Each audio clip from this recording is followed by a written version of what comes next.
ना तो वहाँ पे अमित शाह की चाणक्य नीति नजर आई, ना वहाँ पे मोदी जी की चाणक्य। बिहार में वो काम नहीं कर पाई। इससे जग जाहिर है कि बिहार जब बोलता है तो पूरा देश बोलता है। कहीं ना कहीं क्षेत्रीय पार्टियों के साथ में कांग्रेस अगर तालमेल बैठता है तो आने वाला 2024 भारतीय जनता पार्टी के लिए मुसीबत बन सकता है। नंबर गेम होता तो बीजेपी छोड़ने वाली नहीं है ना। लेकिन एक चीज मैं आपके माध्यम से बता दूं, बीजेपी भी शांत बिहार में बैठने वाली नहीं है। साम दाम दंड भेद सारे अपनाने की कोशिश करेगी, का काम कर रहे हैं। क्षेत्रीय दलों को पूरी तरीके से खत्म करना चाह रहे हैं। कि नंबर गेम तो ना तो भारतीय जनता पार्टी के पास है, नंबर गेम ना तो महागठबंधन के पास है। नीतीश कुमार प्रधानमंत्री पद का चेहरा होने। नेशनल पिलर, देश की आवाज। नमस्कार, नेशनल पिलर में आपका स्वागत है। मैं शालिनी पांडे। बिहार की सियासत में भूचाल आया हुआ है। एक बड़ी खबर कि बिहार के मुख्यमंत्री नीतीश कुमार ने एक बार फिर सियासी करवट लेते हुए बीजेपी के साथ गठबंधन तोड़ते हुए आरजेडी और अन्य विपक्षी दलों के साथ गठबंधन की सरकार बनाने का निर्णय लिया है। साथ ही में नीतीश कुमार का आरोप है कि बीजेपी ने उनकी पार्टी को तोड़ने की कोशिश की। बीजेपी ने हमें धोखा दिया है, भारतीय जनता पार्टी ने हमेशा हमें अपमानित किया है। ये बातें बिहार के सीएम नीतीश कुमार ने जेडीयू विधायकों के साथ बैठक के दौरान कही हैं। सियासी सरगर्मियां तेज हो गई हैं। बहुत से सवाल है, क्या आने वाले साल 2024 के अंदर नीतीश कुमार प्रधानमंत्री पद का चेहरा होने वाले हैं? क्या आने वाले समय में तेजस्वी यादव मुख्यमंत्री बन सकते हैं? और इसी बीच में क्या कांग्रेस भी किसी बड़ी चीज की तैयारी कर रही है? क्या कांग्रेस पार्टी की तरफ से भी कुछ आगे की जो राजनीतिक चीजें हैं उसके अंदर बड़ा बदलाव देखने को मिल सकता है? ऐसे बहुत से सवाल है। इसी मुद्दे पर आज हम चर्चा करेंगे। हमारे साथ फिलहाल में मौजूद हैं भार्गव जी। भार्गव जी, मैं आपका बहुत बहुत सबसे पहले स्वागत करना चाहूंगी। सर, क्या कहेंगे? बिहार की सियासत में इस तरह में जो सरगर्मियां बदली हुई है, पारा बदला हुआ गर्मी में और गर्मी चढ़ा दिया गया है। बिहार की जनता को क्या मिला? सरकार चाहे महागठबंधन का हो या एनडीए का हो, लेकिन क्या नीतीश बाबू बिहार सरकार जो है वो स्वास्थ्य, शिक्षा, रोजगार, दवाई के ऊपर उन्होंने क्या वो सुविधाएं दी? या जो इन्होंने बयान तमाम तरह के दिया था 2017 में, जो छोड़ करके महागठबंधन को आकर के फिर भारतीय जनता पार्टी के साथ आए थे, तो क्या वो सारी बातें भूल करके दोबारा आ रहे हैं? लेकिन एक चीज़ मैं बता दूं, देश की सबसे बड़ी पार्टी भारतीय जनता पार्टी जो हर जगह लोटस का जो है अपना ऑपरेशन चला लेती थी, कहीं ना कहीं बिहार में वो फ्लॉप नजर आ रही है। मेरा सबसे बड़ा ये सवाल है कि भारतीय जनता पार्टी का जो लोटस ऑपरेशन हर राज्य में हुआ, कहीं ना कहीं बिहार प्रदेश में वो लड़खड़ाती दिख रही है। मतलब अभी आप कह रहे हैं कि जिस तरीके से महाराष्ट्र के अंदर एकनाथ शिंदे की तरह यहाँ पर आरसीपी सिंह को भी खड़ा किया गया था, आपने देखा, लेकिन उनको जो नीतीश कुमार थे उन्होंने दरकिनार कर दिया। तो यहाँ पे फ्लॉप होता हुआ नजर आ रहा है उनका जो भी ऑपरेशन था। आप कह रहे हैं नहीं, ये बात तो सही। आप देखिएगा कि जब से भारतीय जनता पार्टी की देश और प्रदेश में सरकार है, छोटे दलों को ये नेस्ता नाबूद करने का काम कर रहे हैं। क्षेत्रीय दलों को पूरी तरीके से खत्म करना चाह रहे हैं। क्षेत्रीय दल जो होता है, बड़े दल के मैं आज बताना चाहूंगा, जो बड़े दल हैं, जो नेशनल पार्टियां हैं, वो क्षेत्रीय जो समस्याओं को उठाने में उनके सांसद विधायक जो है नागवार गुजरते हैं। लेकिन कहीं ना कहीं क्षेत्रीय पार्टी के जो विधायक या सांसद होते हैं या निर्दलीय होते हैं, वो अपने क्षेत्र की समस्याओं को ले जाकर विधानसभा में या लोकसभा में उठाने का काम करते हैं। तो क्षेत्रीय दलों की अहमियत अपनी जगह अलग है, लेकिन नेशनल पार्टियों की अहमियत अलग है। लेकिन आप देखिए, जब से भारतीय जनता पार्टी की सरकार आई है, तोड़ों की राजनीति करके अपनी सरकार बनाने का काम किया। लेकिन इस बिहार के अंदर भी देखने को हमें मिल रहा था कि तोड़ने की कोशिश कर रहे थे। बिल्कुल कि अभी नीतीश बाबू का क्या बयान आएगा, वो जो है जेडीयू का मामला है, उस पर मैं नहीं कह सकता। लेकिन कहीं ना कहीं तोड़ों की राजनीति, बांटों की राजनीति करके भारतीय जनता पार्टी जो है देश और प्रदेश में जो सरकार बना रही है, बिहार में कहीं ना कहीं फ्लॉप नजर आ रही है। मतलब फ्लॉप हो रहा है वहां पर 100% फ्लॉप नजर आ रही है। आप बताइए, हर जगह महाराष्ट्र में चुनी हुई सरकार को एकनाथ शिंदे को लेकर के सरकार बना लेना, और कोरोना काल से पहले जो है हमारे देश में मध्य प्रदेश में कांग्रेस की चुनी हुई सरकार को तोड़ करके अपनी सरकार बना लेना। इस तरह की तमाम दक्षिण भारत में चले जाइए जहां पे अपनी सरकार बना लेना, कहीं ना कहीं भारतीय जनता पार्टी के एजेंडे में बिहार में वो काम नहीं कर पाई। इससे जग जाहिर है कि बिहार जब बोलता है तो पूरा देश बोलता है। नीतीश बाबू वो चाणक्य की नीति बिहार प्रदेश में निभा रखे हैं। उनके पास इतना माइंडेड है कि अगर एनडीए के साथ जाते हैं तो भी मुख्यमंत्री होंगे, महागठबंधन के साथ जावे तो भी मुख्यमंत्री बनते। वजह यह है कि नंबर गेम तो ना तो भारतीय जनता पार्टी के पास है, नंबर गेम ना तो महागठबंधन के पास है।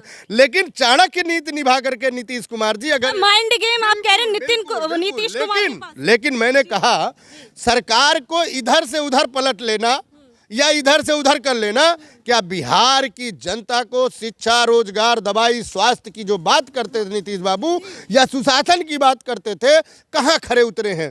दूसरी बात आप देखिए कि अभी आपके तरीके से नीतीश कुमार मुख्यमंत्री के तौर पर फेल होते हुए नजर आ रहे हैं। आप ये कहना चाह रहे हैं कि उन्होंने मूलभूत सुविधाएं तो दी नहीं बिहार की जनता को? नहीं, देखिए अभी आपने आपके चैनलों के माध्यम से और चैनलों के माध्यम से देखा गया, बिहार की जो सरकारी जो स्वास्थ्य विभाग या सरकारी हॉस्पिटल है, वहाँ आप जाकर के इलाज करने के आप खड़े नहीं हो सकते, क्योंकि वहाँ पशु, आवारा जानवर इस तरह के उसमें बैठे रहते हैं। इसी तरह शिक्षा के स्तर में जो बिहार कभी अव्वल हुआ करता था, आज शिक्षा का स्तर भी बिहार में बहुत ज़्यादा निम्न स्तर पर है। तो कहीं ना कहीं ये चर्चा का विषय है। लेकिन एक बात तो ये सही है, नीतीश बाबू चाहे उधर जाए या इधर जाए, मुख्यमंत्री का चेहरा वही होंगे। अभी जिस तरीके से इससे पहले जब बिहार के अंदर चुनाव हुए, उसके बाद जब सरकार बननी थी, आरजेडी के पास भी अच्छी खासी सीटें थी, तो उस समय पर मुख्यमंत्री बनने की जो मांग थी वो आरजेडी की तरफ से आ रही थी। तो क्या अब वो सवाल इस समय पर नहीं उठेगा? नहीं, वो सवाल देखिए शालिनी जी, वो सवाल नहीं उठेगा। मैंने आपको बताया, नंबर गेम जो है ना बीजेपी के पास है, नंबर गेम ना महागठबंधन के पास है। लेकिन किंग की भूमिका जो है नीतीश बाबू निभा रहे हैं। वो अगर उधर जाते हैं तो उधर सरकार बनती है, वो अगर इधर आते हैं तो इधर सरकार बनती है। तो सीएम की कुर्सी तो नीतीश बाबू के पास रहेगा, वहीं पर रहेगी, बिल्कुल रहेगा। लेकिन दूसरी बात, एक विषय है इसमें, आप देखिए तेजस्वी यादव ने महागठबंधन की तरफ से एक उन्होंने फैसला लिया कि गृह मंत्री का विभाग जो हमारे पास होगा। तो कहीं ना कहीं जो अहम जो है गृह मंत्री का जो विभाग अगर उनके पास जाता है तो ये भी सोचने का विषय रहेगा। और ये गठबंधन कितने दिन चलेगा नहीं चलेगा, इस पर हम लोग कयास नहीं लगा सकते। लेकिन नीतीश बाबू को एक जाना, भारतीय जनता पार्टी को बिहार में बहुत बड़ा झटका है, चूंकि वहाँ पर देखा गया है पिछड़ी ओबीसी जाति के ऊपर जो क्या नाम भारतीय जनता तमाम राज्यों में लोटस अपना ऑपरेशन करके सरकार बनाई, लेकिन बिहार में भारतीय जनता पार्टी फ्लॉप नजर आई। ना तो वहां पे अमित शाह की चाणक्य नीति नजर आई, ना वहां पे मोदी जी की चाणक्य। बीजेपी भी शांत नजर आ रही है, ज्यादा कुछ देखने को नहीं मिल रहा है। उस पे भी क्या कहेंगे? बीजेपी शांत क्यों नहीं आएगी? नंबर गेम नहीं है ना। नंबर गेम होता तो बीजेपी छोड़ने वाली नहीं है ना। लेकिन एक चीज मैं आपके माध्यम से बता दूं, बीजेपी भी शांत बिहार में बैठने वाली नहीं है। साम दाम दंड भेद सारे अपनाने की कोशिश करेगी, क्योंकि सुनी हुई सरकार को तोड़ करके अपने सरकार में बना लेना, उसके लिए जब कुछ नहीं है तो बिहार प्रदेश में ऐसा क्या है। तो इसलिए सारी सुविधाओं के साथ में भारतीय जनता पार्टी बिहार के जो है 241 विधानसभाओं में जाने का काम जरूर करेगी। अच्छा, अभी जिस तरीके से हम देख रहे हैं कि जो कांग्रेस और आरजेडी है, जेडीयू है, ये सब एक साथ आते हुए दिख रहे हैं, तो क्या हमें साल 2024 के चुनावों में भी इसका असर देखने को मिलेगा? ये सारे लोग क्या एक साथ चुनाव लड़ते हुए नजर आएंगे? एक साथ हो जाएंगे सारे विपक्षी? आप देखिए 2014 में जब नरेंद्र मोदी गुजरात के मुख्यमंत्री हुआ करते थे, उसके बाद जब उनको पीएम पद की उम्मीदवारी दी थी भारतीय जनता पार्टी ने, तो यही नीतीश बाबू खड़े होकर के उनका विरोध किए थे और बिहार में उन्होंने उनका रथ रोकने का काम किया था। तो ऐसा नहीं है, नीतीश बाबू एक स्वच्छ छवि के हैं, प्रशासनिक अमला उनके साथ है, प्रशासन की बागडोर चलाने की कुवत रखते हैं। लेकिन क्या बिहार के लोगों को शिक्षा, रोजगार, दवाई, स्वास्थ्य की जो बात करके आए थे, क्या वो पूरा हुआ? या उन लोगों को मूलभूत सुविधाएं दिया? क्या नौकरी आपने दिया, रोजगार दिया? और कोरोना काल में जिस तरह का बवंडर फैला था बिहार में, उसके ऊपर क्या आपने किया? ये तमाम बातें रहेंगी। लेकिन मैं फिर आपके माध्यम से बताना चाहूंगा, नीतीश बाबू के पास वो पारा है, वो महागठबंधन में जाते हैं तब भी सरकार बनती है महागठबंधन की। अगर वो भारतीय जनता पार्टी एनडीए के साथ रहते तब भी वो गठबंधन की सरकार बनती है। लेकिन मुख्यमंत्री का चेहरा नीतीश बाबू। 2024 के चुनावों के लिए भी है, क्योंकि काफी ज्यादा कयास लगाए जा रहे हैं कि हो सकता है साल 2024 के अंदर ये सभी पार्टियां एक हो जाए, बीजेपी को टक्कर दे सकती है। नहीं, बिल्कुल। देखिए 2014 से पहले कांग्रेस जो है पूरे देश में हुआ करती थी और कांग्रेस के जो सरकार हुआ करती थी। 2014 के बाद नरेंद्र मोदी के आने के बाद जो है कांग्रेस एकदम बैकफुट पे आई है। तो कांग्रेस तो ये चाहेगी कहीं ना कहीं क्षेत्रीय पार्टियों के साथ में कांग्रेस अगर तालमेल बैठता है तो आने वाला 2024 भारतीय जनता पार्टी के लिए मुसीबत बन सकता है। लेकिन आज भारतीय जनता पार्टी देश में सबसे बड़ी पार्टी है, संगठन की पार्टी है। कहीं ना कहीं इसको भी देखा जाता है, मुद्दे जो है जनता की हैं। आज आप देखिए सरकार कोई भी बना ले, आप देखिए महंगाई चरम सीमा पे है, बेरोजगारी चरम सीमा पे, कोई भी सरकार इस पे बात नहीं कर रही है। महंगाई से हर कोई त्रस्त है, खाने के वस्तुओं से लेकर पेट्रोल डीजल पे किसी भी आप बात कर लो, सब पे इन्होंने महंगाई बढ़ा रखा है। तो जनता का ध्यान भटकाने के लिए भी सरकारें इधर से उधर बात करती हैं। आरजेडी की तरफ से जो तेजस्वी यादव थे, हम देख रहे थे कि केंद्र पर तो हमला बोल रहे थे, लेकिन वो कहीं ना कहीं जो नीतीश कुमार थे उन पर सॉफ्ट नजर आ रहे थे, उनकी तरफ वो ज्यादा मुखर होके या उनकी तरफ आक्रामक रुख हमें देखने को नहीं मिल रहा। तो कहीं ना कहीं ये बहुत पहले से ही चीजें चली आ रही थी, कहीं ना कहीं ऐसा होने की ये एक तरीके से इशारा था। नहीं देखिए, पार्टियां जो क्षेत्रीय पार्टियां होती हैं शालिनी जी, मैंने कई बार कहा, क्षेत्रीय पार्टियां अपनी सुविधा के हिसाब से अपने बयान को बदल लेती हैं। या राष्ट्रीय पार्टियों को अभी आप देख लो, किसी भी पार्टी के नेता को देख लो, उसको जब सूट करता है वो बयान दे देता है। आप देश के प्रधानमंत्री को देख लो, उन्होंने कहा था, सरकार बनने से पहले कहा था हमारी सरकार बनवा दो, हर साल 2 करोड़ रोजगार देंगे। मिला क्या?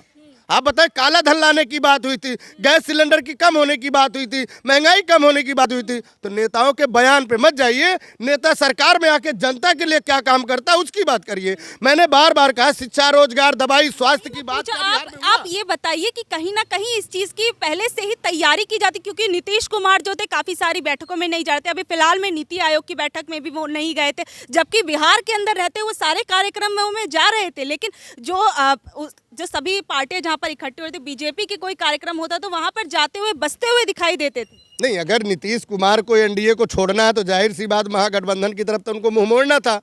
तो लेकिन एक चीज़ और मैं बता दूं, 2014-2017 में जब ये गठबंधन में जो भारतीय जनता पार्टी 1995 से जेडीयू का गठबंधन भारतीय जनता पार्टी के साथ है, और आपने देखा होगा कि उस समय देश के प्रधानमंत्री के साथ होते हुए भी उन्होंने जो क्या नाम है, ये जो रामनाथ कोविंद हैं जो राष्ट्रपति बने थे, फिर भी क्या नाम उनको समर्थन दिया था, लेकिन भाजपा के साथ नहीं थे।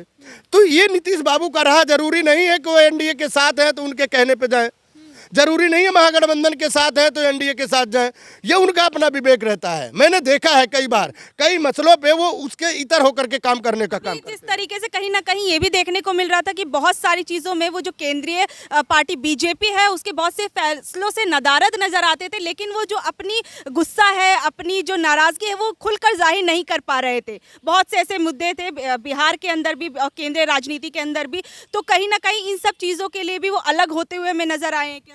नहीं, इसके पहले भी आपने देखा होगा भारतीय जनता पार्टी से अलग होकर के, इतर होकर उन्होंने काम किया है।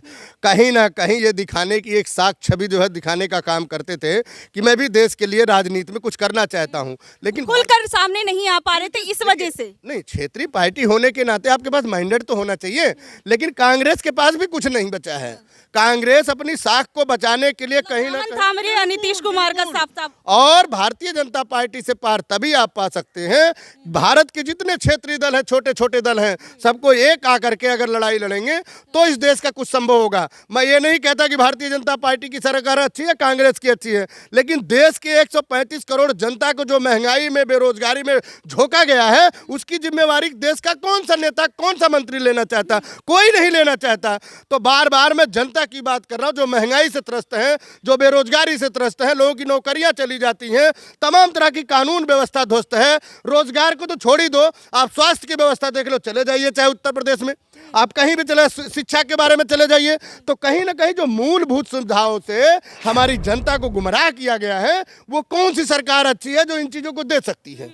हम इसकी चर्चा कर रहे हैं। और किसी भी राष्ट्र को आगे ले जाने के लिए सशक्त विपक्ष होना बहुत जरूरी है। बीजेपी की तरफ से अभी एकदम शांति बनाए हुए हैं, एकदम कोई किसी की तरफ से कोई बयान नहीं आ रहा, कुछ नहीं आ रहा, तो कहीं ना कहीं बीजेपी जो है अपना किले को ध्वस्त होते हुए देख रही है और शांति बनाए हुए कुछ नहीं करेगी। आपको क्या लगता है? नहीं, ऐसा नहीं है। देखिए, भारतीय जनता पार्टी चुप इसलिए बैठी है कि नीतीश बाबू मीडिया में आके क्या जवाब देते हैं, क्रिया का प्रतिक्रिया तो आएगा। अभी आपने देखा, भार्गव जी ने हमें काफी कुछ बताया कि बिहार की राजनीति के बारे में जो अभी चल रहा है।